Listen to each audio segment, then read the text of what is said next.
அனைவருக்கும் வணக்கம்.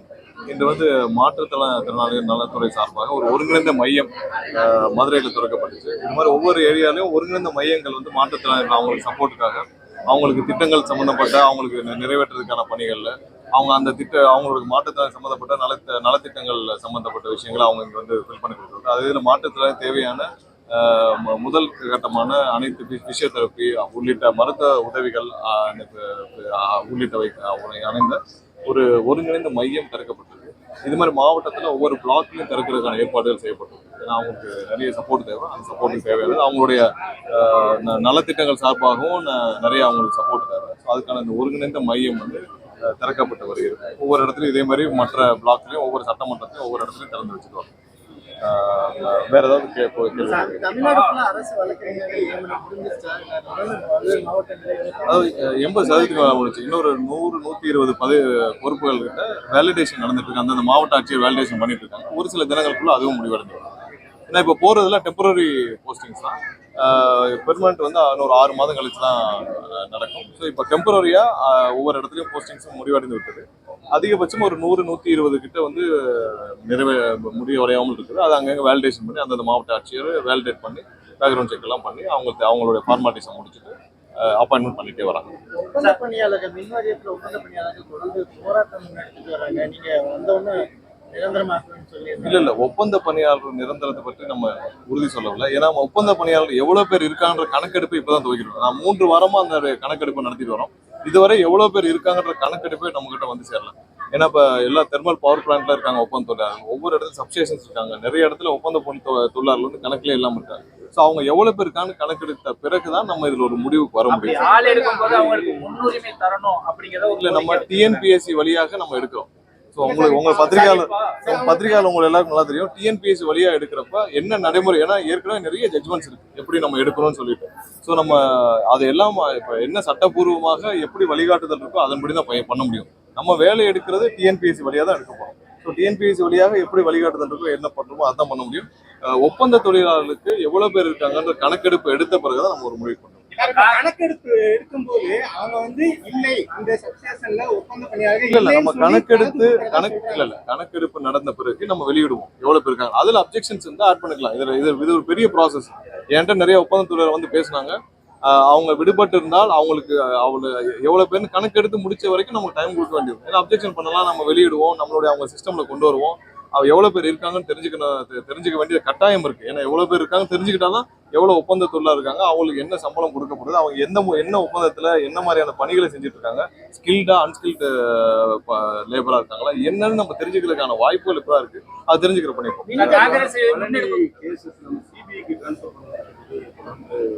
இல்ல பழனி கேஸ் சம்பந்தமாக ரொம்ப விரிவான விசாரணை கண்டிப்பா தேவைப்படுது. இதுல பல அளவுலையான இந்த விசாரணை விரிவடைய வேண்டும் என்பது எங்களுடைய எண்ணமும் கூட.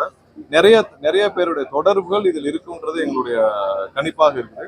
இது ஒரு கேஸ் மட்டும் நம்ம சொல்ல முடியாது. இது மாதிரி பல இடத்துல இதே மாதிரியான போலி பத்திரங்கள் கடந்த 5 ஆண்டுகளாக மேலாக பல நடந்திருக்குன்னு நாங்கள் சந்தேகப்படுறோம். ஸோ இது ஒரு இடம் மட்டும் இல்லை. இந்த விசாரணை விரிவடைய வேண்டும். இதுல சம்பந்தப்பட்ட அனைவரும் கண்டிப்பா கைது செய்யப்படும். இது ஒரு பத்திரம் மட்டும் இல்லை. இது மாதிரி பல இடங்கள்ல பல மோசடி பத்திரங்கள் மோசடியாக பதிவு செய்யப்பட்டுள்ளது. கடந்த 5 ஆண்டுகள்ல நிறைய புகார்கள் வந்திருக்கு. ஸோ அவர்கள் எல்லாம் கண்டிப்பாக புகார்கள் தரப்பட வேண்டும். தேவைப்பட்டால் அந்த துறை அமைச்சரிடம் பேசி அதுக்கு தனியா ஒரு செல் கூட ஓபன் பண்ணலாம்.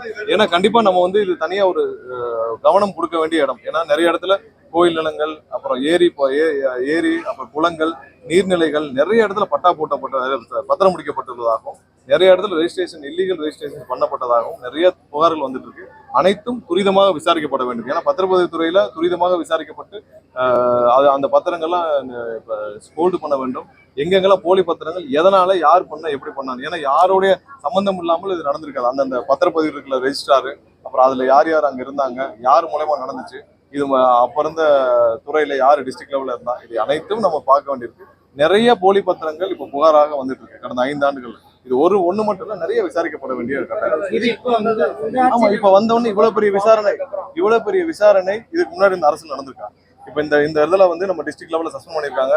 எல்லா இடத்துலயும் விரிவானத்திற்கு உடனே சிபிசிஐடி கொடுத்திருக்காங்க. கடந்த 5 ஆண்டுகள்ல பத்திரப்பதிவு துறையில நடந்த மோசடி புகார்கள் கொடுத்து 1வது சிபிசிஐடிக்கு போயிருக்காங்க. 1வது யாராவது கைது செய்யப்பட்டிருக்காங்களா?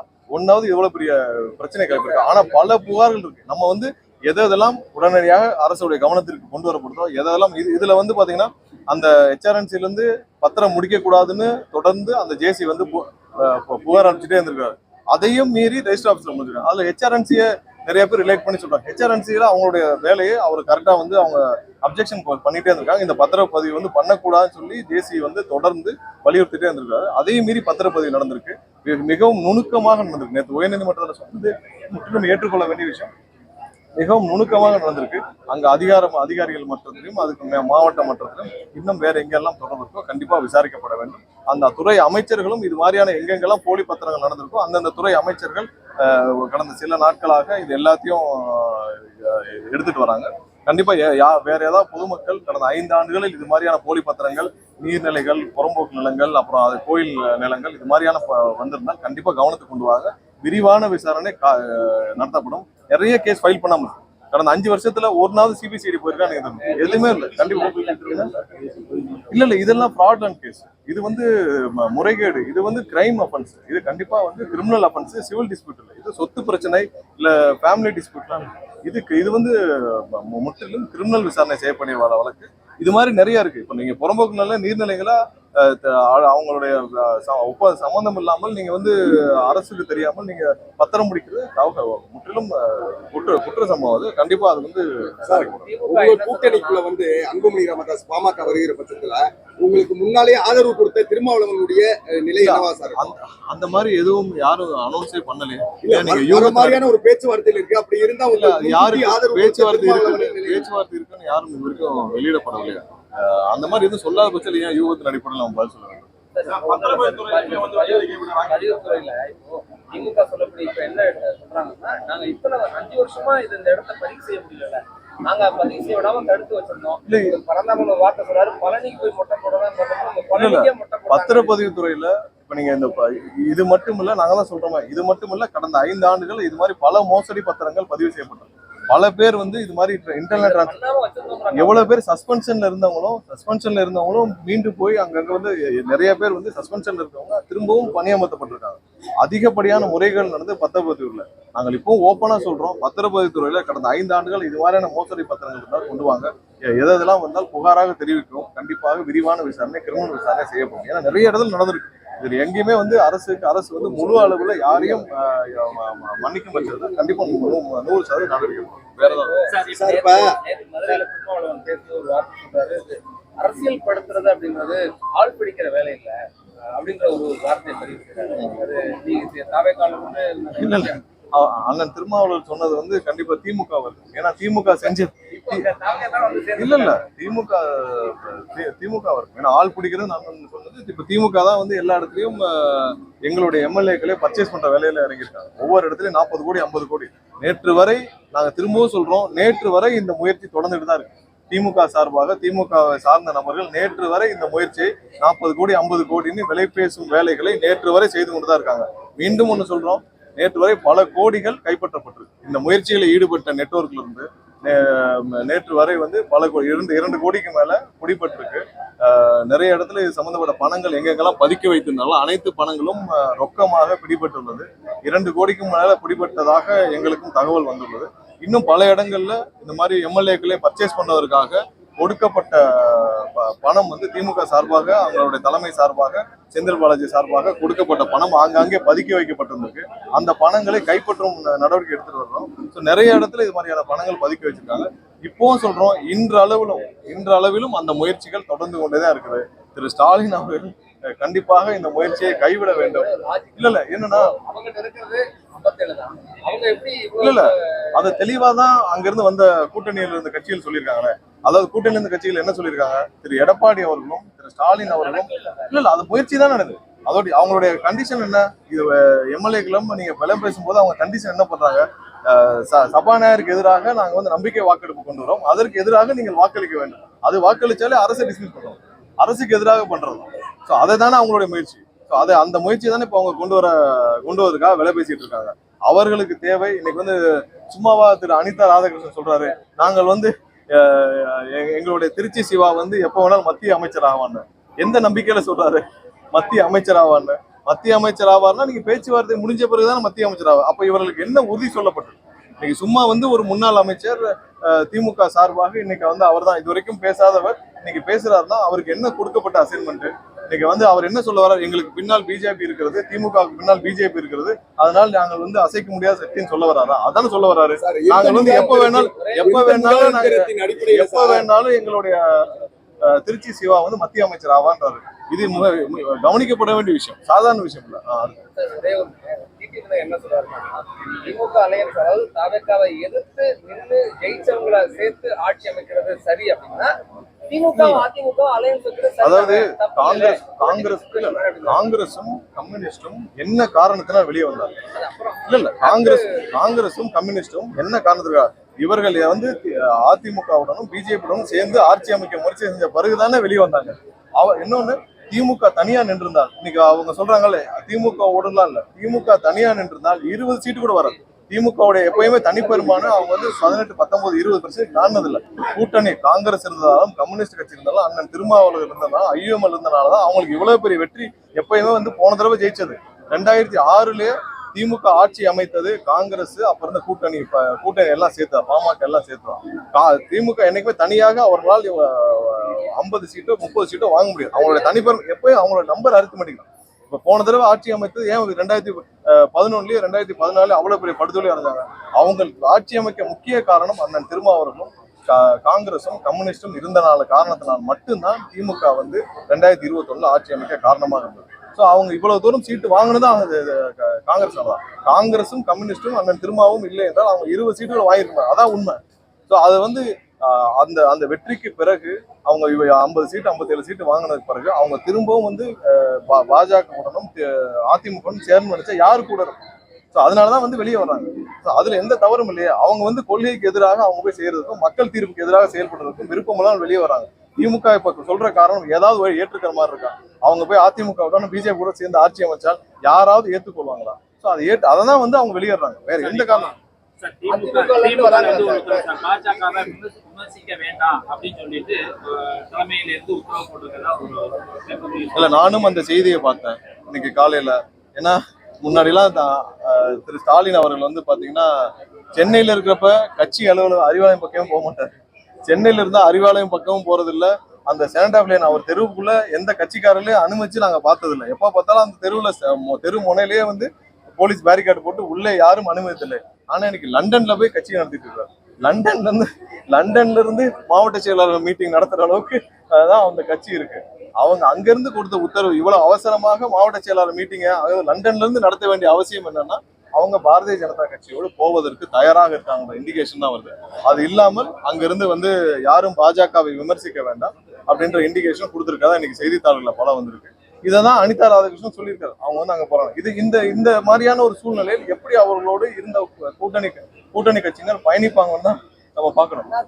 இதற்கு மேல சுயநல முடிவை வந்து திமுக எடுக்குமானால் இதுதான் அவங்களுடைய கடைசி அத்தியாயம். அதே போல காங்கிரஸ் முன்னெடுக்கக்கூடிய போராட்டங்கள்ல திமுக வந்து கலந்துக்க கூடாது அப்படின்னு ஒரு உத்தரவு போட்டிருக்காரு. இல்ல இது எல்லாமே வந்து அவங்களுடைய திட்டங்கள் தானே. இதெல்லாம் சென்ஸ் பண்ணி தானே இதெல்லாம் அவங்க பேசப்பட்டனால தானே அவங்க வந்து பாஜக உடனும் அதிமுக சேரணும்னால இவங்க வெளியே வந்தாங்க. கூட்டணி கட்சிகளை எதுக்காக வெளியே வந்தாங்க? அவர்கள் யாரும் வந்து திமுக வந்து இந்த மாதிரி நேரத்துல கைவிட்ட வேண்டிய அவசியம் இல்லையா? அவர்கள் இப்படி ஒரு தவறான முடிவு எடுத்தால் அந்த முடிவிற்கு அவர்கள் வேணா சுயநலமா அவங்க குடும்பத்தை காப்பாற்றிக் கொள்ள, அந்த குடும்ப சொத்துக்களை காப்பாற்றிக் கொள்ள அந்த முடிவு எடுக்கலாம் திரு ஸ்டாலின் அவர்கள். பட் மற்ற கட்சியினர் அந்த எப்படி அந்த கொள்கைக்கு எதிராக முடிவு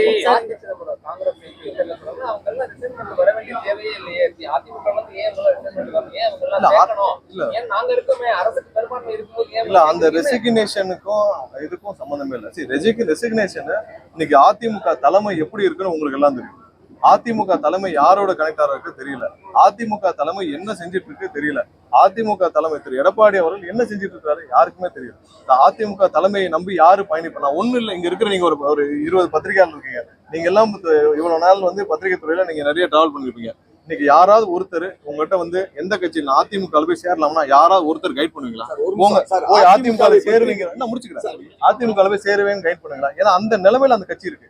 நீங்க எம்எல்ஏக்களாக தொடர்வது சாதாரண விஷயம் இல்லை. நீங்க ஒரு எம்எல்ஏ இன்னைக்கு தொகுதிக்குள்ள போறாங்கன்னா சும்மா போக முடியாது. அவங்க போய் மக்களை பார்க்கணும். மக்கள் வந்து 4 விஷயம் கேட்பாங்க. அவங்களுக்கு ஏதாவது செஞ்சு கொடுக்கணும். மக்களுக்கு எதுவுமே செய்ய முடியாமல் கட்சி தலைமையும் அவங்களை கைவிட்ட நிலைமையில அவங்க என்ன செய்வாங்க? அவர் போய் திமுகவோட சேரணுன்ற முயற்சி எடுத்த பிறகு அவங்க தொகுதிக்குள்ள தலை காட்ட முடியாது. எந்த அதிமுக எம்எல்ஏவும் தொகுதிக்குள்ள எப்படி போய் தலை காட்டுவாங்க? இன்னைக்கு அவங்க வந்து திமுகவோட அவர் சேரணும்ன்ற இல்ல எம்எல்ஏ நீங்க மக்களை சந்திக்கணும்ல. நீங்க எம்எல்ஏ எல்லாம் வெறும் மாவட்ட செயலர் இருந்தா கூட பிரச்சனை இல்லை. நீங்கள் எம்எல்ஏவா இருக்கும்போது சட்டமன்ற உறுப்பினராக இந்த நிகழ்ச்சி இருக்கும், அரசு நிகழ்ச்சி இருக்கும், மக்கள் போய் ஒரு குறைகளை சொல்ல வருவாங்க. அவர் திமுகவோட சேரணும்னு அவங்களுடைய திரு எடப்பாடி அவர் முடிவு செஞ்ச பிறகு எந்த எம்எல்ஏ அவங்க தொகுதிக்குள்ள போக முடியும்? யாருமே போக முடியாமல் இருக்காங்க. நிறைய பேர் சென்னையிலேயே முடங்கி கிடக்குறாங்க. அதிமுக எம்எல்ஏ பல பேர் சென்னையிலேயே முடங்கி கிடக்குறாங்க. அவங்களுக்கு என்ன செய்யறதுன்னு தெரியல. அரசியல் வாழ்க்கை வேண்டும் என்று நினைப்பவர்கள் அந்த கட்சியில் தொடர முடியாமல் வெளியே வர்றவங்க, அதுக்கும் இதுக்கும் சம்பந்தமே இல்லை. அதிமுக பத்தி விமர்சனம் பண்ணுகிற பொழுது முன்னாள் அமைச்சர் ஆர்பி உதயகுமார் என்ன சொல்றாருன்னா, பல கட்சி போயிட்டு வந்த நிர்மல்குமார் எங்களை விமர்சனம் செய்வதற்கு அதாவது மேடைகள் திரு ஆர்பி உதயகுமார் அவர்கள்லாம் வந்து ஒரே கட்சியில 5 நிலைப்பாடு எடுத்தவங்க. முதல்ல அம்மா, அப்புறம் சின்னம்மா, அப்புறம் அண்ணன் டிடிவி, அப்புறம் ஓபிஎஸ், அப்புறம் சின்னம்மாவை முதல்வராக்குறேன், அப்புறம் அண்ணன் டிடிவியை முதல்வராக்குறேன், அதற்கப்புறம் அண்ணன் ஓபிஎஸ் முதல்வராக்குறேன், அப்புறம் திரு எடப்பாடியை முதல்வராக்குறேன். இப்போ அவருடைய ஒரே முயற்சி எப்படியாவது திரு எடப்பாடி அவர்களை காலி செய்து விட்டு பொதுச்செயலர் ஆகணும்ன்ற முயற்சி தான் முழு வீச்சு எடுத்துட்டு இருக்கிறாரு. அவர் வந்து எப்படியாவது அந்த அதிமுகவோட பொதுச்செயலர் ஆகணும் தான் அவர் வந்து முயற்சி செஞ்சுட்டு இருக்கிறாரு. அவர் ஒரே கட்சியில அஞ்சு நிலைப்பாடு எடுத்தவர். நான் கட்சி மாறியது என்னைக்கும் என்னுடைய சொந்த லாபத்துக்காக இல்லை. என்னுடைய சொந்த லாபத்துக்கு நான் போய் கான்ட்ராக்ட் எடுக்கணும்னு சேர்ந்தா நான் திமுக தான் போய் சேர்ந்துருக்கணும். இல்ல நான் போய் ஏதாவது 4 விஷயம் 4 இடத்துல காசு வாங்க நினைச்சிருந்தா அப்ப இருந்து ஆளுங்கட்சியில போய் சேர்ந்திருக்கணும். கடுமையான போராட்டங்களுக்கு திமுகவிற்கு எதிரான நிலைப்பாடு எடுத்து கடுமையான போராட்டங்களுக்கு என்னோட அரசியல் பாதை இருந்தது. என்னைக்கும் என்னோட சுய லாபத்திற்காக நான் எந்த முயற்சியும் எடுக்கவில்லை. நான் அப்போ போய் என்னோட சுய லாபத்துக்கு எடுத்திருந்தா நான் அப்ப இருந்து ஆளுங்கட்சியிலயோ இல்ல அப்ப எங்க வந்து எனக்கு அதிகமான ஒரு செல்வாக்கு கிடைக்குமோ அங்க போயிருக்கணும். அது நான் வந்து கண்டிப்பாக திமுகவுக்கு எதிரான நிலைப்பாட்டில் கடுமையான பயணம். மக்கள் யாரை விரும்புறாங்களோ அப்படி ஒரு தலைமை அண்ணன் விஜய் அவர்கள் அதை நோக்கி தான் பயணிச்சாங்க. இல்ல நிறைய இடத்துல அசஸஸ் வந்து போய் எடுக்கிறதுல சின்ன மிஸ்டேக்ஸ் இருக்கு. அதெல்லாம் நிவர்த்தி செஞ்சுட்டு வரோம். ஏன்னா நம்ம அசஸஸ் எடுக்கிற வேலைகள் நடந்துட்டு இருக்கோம். அசஸஸ் எடுக்கிறதுல ஒரு சில இடத்துல அந்த என்ட்ரி பண்றப்ப மிஸ்டேக்ஸ் இருக்கு. ரொம்ப கம்மியான இடங்கள் தான். அது எங்கெல்லாம் நோட்டிபிகேஷன் வரதான் வந்திருக்கும். அது யாருக்கும் வந்து தவறாலாம் போகாது. ஏன்னா திரும்ப அசஸ்மெண்ட் எடுக்கிறப்ப அவங்க ரீடிங் எல்லாம் வரப்ப அது சரி செய்யப்படும். சார் 6 மாதத்துல திமுக காட்சி கலந்துள்ளணும் அனிதா ராதாகிருஷ்ணன் தொடர்ந்து மேடைதோறும் பேசிட்டு இல்ல அதான் சொல்றாரு. அவர் வந்து இன்னும் சில திரு அனிதா ராதாகிருஷ்ணன் அவருக்கு வந்து நேற்றுலாம் நிறைய பேசியிருக்காரு. அவர் வந்து கொஞ்சம் ஏதோ ஒரு பதட்டத்திலயும் கொஞ்சம் மனநலம் பாதிக்கப்பட்ட மாதிரியே அண்ணன் அனிதா அவர்கள் வந்து பேசிட்டு இருக்காரு. என்ன பதட்டம்னு தெரியல. ஏன்னா அவர் நேற்று என்ன சொல்லியிருக்காரு, நாங்க வந்து திருச்சி சிவா அவர்கள் கேபினெட் அமைச்சர் ஆயிடுவான்னு சொல்றாரு. அப்புறம் என்ன வந்து நீங்க முஸ்லம்பட்டியாங்கிறாரு. நாங்கள் எதுவுமே சொல்லல. என்ன சொல்றோம், அவர் வந்து என்ன ரவுடிங்கிறீங்க அப்படிங்கிறார். நாங்க அப்படிலாம் சொல்லலையோ. உங்களுடைய திரு அனிதா ராதாகிருஷ்ணன் அவர்கள் உடனிருப்பவர்கள் அவர்கள் செய்த லேண்ட் கிராபிங் எத்தனை 20 வருஷம் அவர்கள் அந்த ஏரியால பண்ண லேண்ட் கிராபிங் எவ்வளவு இருக்கு. அவர்கள் வந்து எந்த பிரச்சனை எடுத்தாலும் அந்த தென் மாநிலங்கள்ல தூத்துக்குடி திருநெல்வேலியில பாத்தீங்கன்னா எந்த பிரச்சனை எந்த இடத்துல நில அபகரிப்பு எதை பார்த்தாலும் திரு அனிதா ராதாகிருஷ்ணன் அவர்கள் பெயர் வராமல் எதுவுமே இல்லை. கேட்டா நான் அனிதா ராதாகிருஷ்ணன் உடன் இருக்கிறேன், அவருடைய டிரைவராக இருக்கேன். ஏன் போன வாரம் எங்களுக்கு ஒரு கம்ப்ளைண்ட் வந்துச்சு. ஒரு முக்கியமான இப்ப இருக்கிற ஒரு எம்பியோடைய சொந்த இடம், அதுவே வந்து 60 ஏக்கருக்கு மேல. அதை போய் இவர்கள் அங்க ஒரு கொட்டைகள்லாம் போட்டு கைப்பற்றுறாங்க. கேட்டா அனிதா ராதாகிருஷ்ணன் டிரைவருங்கிறாங்க. எங்களுக்கு போன வாரம் ஒரு புகார் வந்து. ஸோ அது மாதிரி எங்க போனாலும் அவருடைய பெயரை சொல்லி பண்றது யாரோட தைரியத்திற்கு இவருக்கு தெரியாம இருக்குமா? ஸோ அந்த நம்ம 2-3 மாவட்டம் இப்போ இல்லை 25 வருஷமா என்னைக்கெல்லாம் மணல் முதல்ல 2003 ஓபன் பண்ணப்பட்ட போது அவ்வளவு பெரிய பிரச்சனைகள், அவ்வளவு பெரிய ரவுடிசம், அவ்வளவு பெரிய இடத்துல பிரச்சனைகள், அப்ப நடந்த பல கொலைகள் எல்லாமே வந்து திரு அனிதா ராதாகிருஷ்ணன் அவர் தூண்டுதலின் பேர்ல நடந்தது. 2003 தென் மாநிலங்கள் அவ்வளவு பிரச்சனைகள் இருந்தது. ஸோ அதை வந்து அவர் கண்டிப்பா அவர் செய்த தவறுகளை மாற்றணும். அவர் திரும்ப வந்து ரொம்ப குழப்பத்திலையும் அவர் கொஞ்சம் மனநலம் பாதிக்கப்பட்ட மாதிரி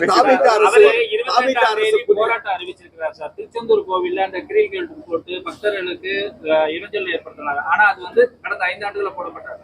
ஆனா இப்போ வந்து பக்தர்களுக்கு இடைஞ்சலா இருக்கு போராட்டம் அறிவிச்சு அவருக்கு நிறைய புரியாமல் இருக்கிறார். அவர் ஏதோ பதட்டத்துல பேசுறாரு, நிறைய புரியாமல் இருக்கிறாரு. கண்டிப்பா அவர் கொஞ்சம் நிதானமாக, ஏன்னா அவர் 5 வருஷமா அமைச்சர் இருந்தார். யாராவது டக்குன்னு சொன்னீங்கன்னா அவர் எந்த துறை அமைச்சர்னு சொல்ல முடியுமா? எந்த துறை அமைச்சர்னே தெரியாமல் செயல்பட்டு இருந்த ஒரு அமைச்சர் கண்டிப்பா இப்பயாவது அவர் வந்து கொஞ்சமாவது சுய பரிசோதனை செய்து கொள்ள வேண்டும். வேற எதுவும் இல்லை. அரசு புதிதாக வந்திருக்கிறதுனால நிர்வாகத்தை கற்றுக்கொள்வதற்கு